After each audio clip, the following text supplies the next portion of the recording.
ನಮಸ್ಕಾರ. ಇವತ್ತು ನಾನು ಯಾವ ಟಾಪಿಕ್ ಬಗ್ಗೆ ಮಾತಾಡ್ತಾ ಇದ್ದೀನಪ್ಪ ಅಂತ ಹೇಳಿದ್ರೆ 5:1 ಪಾಸಿಟಿವ್ ಟೆಕ್ನಿಕ್ ಬಗ್ಗೆ. ಈ 5:1 ಪಾಸಿಟಿವ್ ಟೆಕ್ನಿಕ್ ಏನಪ್ಪ ಅಂತ ಹೇಳಿದ್ರೆ, ನೋಡಿ, ನಾನಿವಾಗ ನಿಮ್ಮನ್ನ ಕೇಳ್ತೀನಿ, ನಿಮ್ಮ ಜೀವನದಲ್ಲಿ ಯಾವುದಾದ್ರೂ ಒಂದು ಸುಖ ಘಟನೆಯನ್ನು ಕಣ್ಮುಚ್ಕೊಂಡು ನೆನೆಸ್ಕೊಳ್ಳಿ ಅಂತ. ನಿಮಗೆ ಸಡನ್ನಾಗಿ ಯಾವ ಘಟನೆನೂ ನೆನಪಾಗಲ್ಲ. ಅದೇ ನಿಮ್ಮ ಜೀವನದಲ್ಲಿ ಯಾರಾದರೂ ನಿಮಗೆ ಅವಮಾನ ಮಾಡಿದ್ರಾ, ಅಥವಾ ಹೀಯಾಳಿಸಿದ್ರಾ, ಅಥವಾ ಕೆಟ್ಟದಾಗಿ ಮಾತಾಡಿದ್ರ ಅಂದರೆ ತಕ್ಷಣ ಸಾವಿರಾರು ಘಟನೆಗಳು ಎದುರಿಗೆ ಬೀಳುತ್ತೆ. ಮನುಷ್ಯನ ಮನಸ್ಸೇ ಹಾಗೆ. ಯಾಕಂತ ಹೇಳಿದ್ರೆ ನಾವು ನಮ್ಮ ಜೀವನದಲ್ಲಿ ಕೆಟ್ಟದನ್ನೇ ಆಲೋಚನೆ ಮಾಡ್ತಾ ಹೋಗ್ತೀವಿ ಹೊರತು ಆಗಿದ್ದು ಎಷ್ಟೋ ಖುಷಿ ಘಟನೆಗಳನ್ನ ಮರ್ತು ಹೋಗ್ಬಿಡ್ತೀವಿ. ಇಷ್ಟೊಂದು ಖುಷಿ ಘಟನೆಗಳಿದೆ, ಮೆಲುಕು ಹಾಕ್ಲಿಕ್ಕೆ ಹೋದರೆ ಇಡೀ ದಿನ ಸಾಕಾಗಲ್ಲ. ಆದರೆ ಬೇಜಾರು ವಿಷಯಗಳನ್ನೇ ಯಾಕೆ ನಾವು ನೆನೆಸ್ಕೊಂಡು ಯೋಚನೆ ಮಾಡ್ತಾ ಇರ್ತೀವಿ. ಆದರೆ ಇದನ್ನು ಯಾಕೆ ಹೀಗೆ ಅಂತ ಹೇಳಿದ್ರೆ, ನಮ್ಮ ಮನಸ್ಸನ್ನು ಪ್ರಾಕ್ಟೀಸ್ ಮಾಡಿಸಿದಾಗೆ, ಅಂದರೆ ನಮ್ಮ ಬ್ರೈನಿಗೆ ನಾವೇ ಮಾಸ್ಟರ್. ನಾವು ಹೇಗೆ ಹೇಳ್ತೀವೋ ಹಾಗೆ ಕೇಳ್ತಾ ಹೋಗುತ್ತೆ. ಆದರೆ ನಾವು ಸದಾ ಕೆಟ್ಟದ್ರ ಬಗ್ಗೆ ಯೋಚನೆ ಮಾಡ್ತಾ ಇರ್ತೀವಿ. ಹಾಗಾಗಿ ನಮ್ಮ ಮನಸ್ಸು ಫಸ್ಟು ಯಾವ ಕಡೆ ವಾಲತ್ತೆ ಅಂತ ಹೇಳಿದ್ರೆ ಕೆಟ್ಟ ಆಲೋಚನೆಗಳ ಬಗ್ಗೆನೇ. ಸೊ ಇವತ್ತಿನ ಸಂಚಿಕೆಯಲ್ಲಿ ನಾನು ನಿಮಗೆ 5:1 ಪಾಸಿಟಿವ್ ಥಿಂಕಿಂಗ್ ಬಗ್ಗೆ ಹೇಳ್ಕೊಡ್ತಾ ಹೋಗ್ತೀನಿ. ಈಗ ಬೆಳಗ್ಗೆ ಎದ್ದೇಳ್ತೀರಾ. ಬೆಳಗ್ಗೆ ಎದ್ದಾಗ ಎಷ್ಟೊಂದು ಒಳ್ಳೆ ವಿಷಯಗಳಿದೆ ಅಲ್ವಾ. ನಿಮ್ಮ ಮೇಲೆ ಸೂರ್ಯ ಇದೆ, ಕುಡಿಲಿಕ್ಕೆ ಒಳ್ಳೆ ನೀರಿದೆ, ಹಾಕೊಳ್ಳಿಕ್ಕೆ ಒಳ್ಳೆ ಬಟ್ಟೆ ಇದೆ, ಏನು ಬೇಕೋ ಆಹಾರ ತಿನ್ನಲಿಕ್ಕೆ ದೇವರು ನಿಮಗೆ ಅನುಕೂಲ ಮಾಡಿಕೊಟ್ಟಿದ್ದಾನೆ ಅಂತ ಹೇಳಿದ್ರೆ ಅದಕ್ಕಿಂತ ಮಿಗಿಲಾದ ಐಶ್ವರ್ಯ ಏನಿದೆ ಹೇಳಿ ಅಲ್ವಾ. ಎಂತಹ ಅದ್ಧೂರಿಯಾಗಿರ್ತಕ್ಕಂಥ ಒಬ್ಬ ಶ್ರೀಮಂತ ಕೂಡ ನಿಮ್ಮ ಲೈಫ್ ಸ್ಟೈಲನ್ನೇ ಲೀಡ್ ಮಾಡ್ತಿರ್ತಾನೆ, ನೀವು ಕೂಡ ಅದೇ ಲೈಫ್ ಸ್ಟೈಲನ್ನು ಲೀಡ್ ಮಾಡ್ತಾ ಇರ್ತೀರ. ಆದರೆ ನಾವು ಅದನ್ನೆಲ್ಲ ಮರ್ತು ಹೋಗ್ಬಿಡ್ತೀವಿ. ನಮ್ಮಲ್ಲಿ ಏನಿಲ್ವೋ, ಈಗ ಯಾರೋ ಒಬ್ಬ ದೊಡ್ಡ ಮನೇಲಿರ್ತಾನೆ, ನಾನೊಂದು 1 BHK ಮನೇಲಿರ್ತೀನಿ, ಅಥವಾ 2 BHK ಮನೇಲಿರ್ತೀನಿ, ನಾನು ಅವರನ್ನು ನೋಡಿ ಕಂಪೇರ್ ಮಾಡ್ಕೋತಾ ಹೋಗ್ತೀವಿ. ಅದು ಮೂರ್ಖತನ. ಯಾಕಂತ ಹೇಳಿದ್ರೆ ನನಗೆ ಕಳೆದ ಸಂಚಿಕೆಯಲ್ಲೂ ಹೇಳಿದ್ದೆ, ಅವರ ಜೀವನದ ಕೊನೆ ಪುಟ ನಮ್ಮ ಜೀವನದ ಮೊದಲನೇ ಪುಟ ಆಗಿರಬಹುದು. ನಮಗೂ ಇನ್ನೂ ಬೇಕಾದಷ್ಟು ಜೀವನ ಇದೆ. ಆದರೆ ನಾವೇನು ಮಾಡ್ತೀವಿ, ಒಬ್ಬರೊಟ್ಟಿಗೆ ಕಂಪೇರ್ ಮಾಡಿಕೊಂಡು, ಇಲ್ಲ ಅಯ್ಯೋ ನನ್ನ ಹತ್ರ ಏನೂ ಇಲ್ಲ ಅಂತ ಹೇಳಿ ಕೊರಗ್ತಾ ನಮ್ಮ ಹತ್ರ ಇರ್ತಕ್ಕಂಥ ಎಲ್ಲವನ್ನೂ ಮರೆತು ಹೋಗ್ತಾ ಇರ್ತೀವಿ. ಹಾಗಾಗಿ ಅಂಥ ತಪ್ಪನ್ನು ನಾವು ಮಾಡೋದು ಬೇಡ. ನಮ್ಮ ಜೀವನ ಅನ್ನೋದು ಒಂದು ತುಂಬಾ ಬ್ಯೂಟಿಫುಲ್ ಆಗಿರ್ತಕ್ಕಂಥ ಜರ್ನಿ.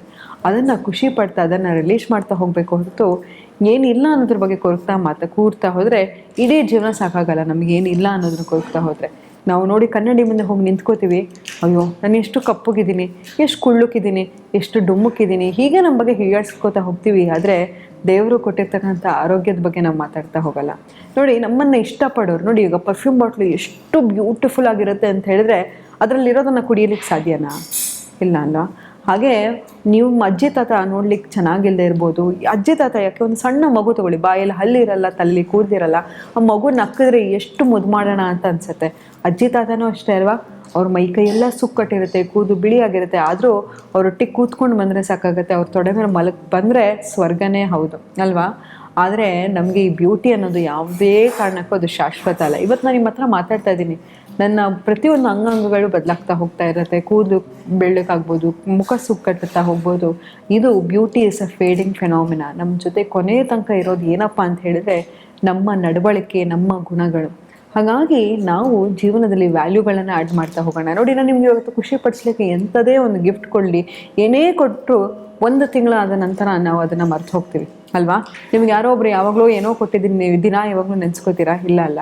ಆದರೆ ಒಬ್ಬ ಮನುಷ್ಯ ನಿಮ್ಮ ಜೀವನಕ್ಕೆ ಎಷ್ಟು ಮೌಲ್ಯತೆಗಳನ್ನು ತರ್ತಾನೆ ಅದನ್ನು ನೆನೆಸ್ಕೊತಾ ಇರ್ತೀರ.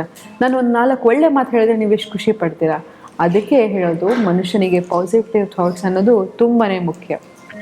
ಇವತ್ತು ನಾನು ಏನು ಹೇಳ್ಕೊಡ್ತೀನಿ ಅಂತ ಹೇಳಿದ್ರೆ, ಬೆಳಗ್ಗೆ ಎದ್ದ ಕೂಡಲೇ ನೋಡಿ, ನಾವು ಯಾವತ್ತೂ ಅಷ್ಟೇ ತಿಳ್ಕೊಳ್ಳಿ, ನಾವು ಕಷ್ಟದ ಬಗ್ಗೆ ಯೋಚನೆ ಮಾಡ್ತಾ ಹೋದರೆ ಕಷ್ಟ ಮಲ್ಟಿಪ್ಲೈ ಆಗ್ತಾ ಹೋಗುತ್ತೆ. ಒಳ್ಳೆದ್ರ ಬಗ್ಗೆ ಯೋಚನೆ ಮಾಡ್ತಾ ಹೋದರೆ ಖಂಡಿತವಾಗ್ಲೂ ಸದಾ ಒಳ್ಳೆಯದೇ ಆಗ್ತಾ ಹೋಗುತ್ತೆ. ಬೆಳಗ್ಗೆ ಎದ್ದೇಳ್ತೀರಾ, ವಾಕಿಂಗ್ ಹೋಗ್ತೀರಾ, ನಿಮ್ಗೆ ಯಾವುದೋ ಒಂದು ಇಷ್ಟವಾಗಿರೋ ಒಂದು ಹಕ್ಕಿ ಹಾಡು ಹೇಳ್ತಾ ಇರುತ್ತೆ, ಅಥವಾ ವೆದರ್ ಬ್ಯೂಟಿಫುಲ್ ಆಗಿರುತ್ತೆ. ಪ್ರತಿಯೊಂದನ್ನು ಸಣ್ಣ ಮಗುವಿನ ಥರ ಎಂಜಾಯ್ ಮಾಡ್ತಾ ಹೋಗಿ, ಆಗ ಜೀವನ ತುಂಬ ಖುಷಿಯಾಗಿರುತ್ತೆ. ಹೊರತು ಯಾವಾಗ ನಾವು ಇದಿಲ್ಲ ನನ್ನ ಜೀವನ ಹಂಗಿದೆ ಹಿಂಗಿದೆ ಅಂತ ಕಂಪ್ಲೇಂಟ್ ಮಾಡ್ತಾ ಹೋಗ್ತೀವೋ ಅದು ಮಲ್ಟಿಪ್ಲೈ ಆಗ್ತಾ ಹೋಗುತ್ತೆ. ಸೊ ನಮ್ಮ ಹತ್ರ ಇದೆ, ನಮ್ಮ ಕೈಯಲ್ಲಿದೆ, ನಾವು ಹೇಗೆ ಜೀವನ ನಡೆಸ್ಬೇಕು ಅನ್ನೋದು ಎಲ್ಲವೂ ನಮ್ಮ ಕೈಯಲ್ಲಿದೆ. ಸೊ ಹಾಗಾಗಿ ಈ ಜೀವನದ ಬ್ಯೂಟಿಯನ್ನು ಕಳ್ಕೊತಾ ಹೋಗ್ಬೇಡಿ.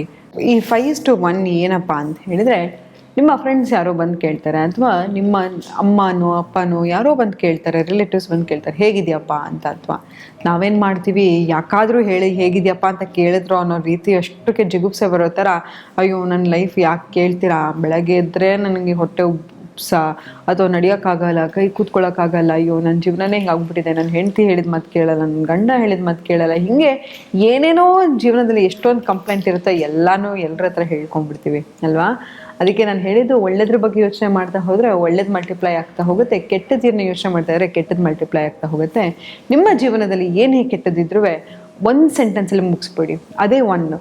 5 ಅಂತ ಹೇಳಿದ್ರೆ, ನಾನು ಎಷ್ಟು ಖುಷಿಯಾಗಿದ್ದೀನಿ ಗೊತ್ತಾ, ಒಳ್ಳೆ ಆರೋಗ್ಯ ಇದೆ ನನಗೆ, ಬೆಳಗ್ಗೆ ಆದರೆ ಕೆಲಸ ಇದೆ, ಕೈ ತುಂಬ ಸಂಬಳ ಬರುತ್ತೆ, ನೆಮ್ಮದಿಯಾಗಿ ನಿದ್ದೆ ಮಾಡ್ತೀನಿ, ಮನೆಗೆ ಬಂದರೆ ಒಳ್ಳೆ ಆಹಾರ ತಿಂತೀನಿ, ಇದಕ್ಕಿಂತ ಏನು ಜೀವನ ಬೇಕು ಅಂತ ಯಾವಾಗಲೂ ಅಷ್ಟೇ ನಿಮಗೆ ಬರೀ ಒಬ್ಬರ ಹತ್ರ ಹೇಳೋದಲ್ಲ, ನಿಮ್ಮ ಬಗ್ಗೆ ನೀವು ಯೋಚನೆ ಮಾಡುವಾಗಲೂ ಇದೇ ವೈಬ್ರೇಷನಲ್ಲಿ ಯೋಚನೆ ಮಾಡ್ತಾ ಹೋಗಬೇಕು, ಇದೇ ಥಾಟ್ಸಲ್ಲಿ ಯೋಚನೆ ಮಾಡ್ತಾ ಹೋಗಬೇಕು. ಆಗ ನಮ್ಮ ಜೀವನ ಒಂದು ಸ್ವರ್ಗ ಥರನೇ ಇರುತ್ತೆ. ನೋಡಿ, ಇವಾಗ ಆ ಮನೇಲಿ ಅಡುಗೆ ಮಾಡಿರ್ತಾರೆ, ಒಂದಿನ ಉಪ್ಪು ಖಾರ ಇಲ್ಲ ಅಂತ ಹೇಳಿದ್ರೆ ಎಷ್ಟು ರಂಪಾಟ ಮಾಡಿಬಿಡ್ತೀರಾ. ಅದೇ ಚೆನ್ನಾಗಿದ್ರೆ ಯಾವಾಗಾದರೂ ಹೇಳ್ತೀರಾ, ಅಮ್ಮ ಇವತ್ತು ಚೆನ್ನಾಗಿದೆ ಲೇ, ಇವತ್ತು ಅಡುಗೆ ತುಂಬ ಚೆನ್ನಾಗಿ ಮಾಡಿದ್ಯಾ ಕಣೆ ಅಂತ? ಇಲ್ಲ ಅಲ್ವಾ. ಅದಕ್ಕೆ ಈ 5:1 ಟೆಕ್ನಿಕಲ್ ಏನಂತ ಹೇಳಿದ್ರೆ, ನಿಮಗೆ ಏನೇನು ಒಳ್ಳೇದಿರುತ್ತೆ ಅದನ್ನು ಸವಿಸ್ತಾ ಹೋಗಿ, ಯಾವುದು ಕೆಟ್ಟದಿರುತ್ತೋ ಅದನ್ನು ಒಂದು ಸೆಂಟೆನ್ಸಲ್ಲಿ ಹೇಳಿ ಮುಗಿಸ್ಬಿಡಿ ಅಂತ ಹೇಳ್ತಾ ಇವತ್ತಿನ ಸಂಚಿಕೆಯನ್ನು ನಾನು ಮುಕ್ತಾಯಗೊಳಿಸಿದ್ದೀನಿ. ಧನ್ಯವಾದಗಳು.